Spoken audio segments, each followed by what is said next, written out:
Good afternoon, শুভ দুপুর বন্ধুরা। কেমন আছো তোমরা? আশা করি ভালো আছো, আমিও ভালো আছি। দুপুরে খাবার দাবার নিয়ে চলে আসলাম। ভাত তো খেতে হবে না, রান্না বান্না করে নিয়ে চলে আসলাম। দেখো বন্ধুরা কি রান্না করে নিয়েছি আজকে। ভাত নিয়েছি আর সাথে নিয়েছি মুসুর ডাল। মুসুর ডালটা ভালো লাগে ও খেতে, বেশ হালকা করে আনিয়েছে মুসুর ডাল। আর হচ্ছে এটা ডাঁটা শাক, লাল ডাঁটা শাক, রসুন দিয়ে করেছি লাল ডাঁটা শাক।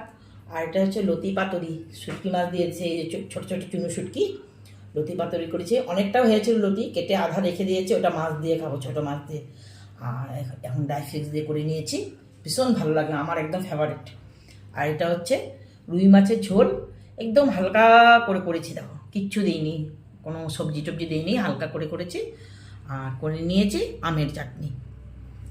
আজকে দুপুরে আমার মেনুতে আছে এগুলোই, এইটুকু করেছি।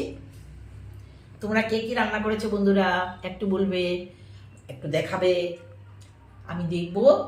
আমি খেয়ে দিয়ে নেই, তারপর আমি কমেন্ট করব, মোবাইলটা খুলে দেখবো, আমি সবাইকে কমেন্ট করবো। আবার পরের ভিডিওতে দেখা হচ্ছে বন্ধুরা, বাই বাই।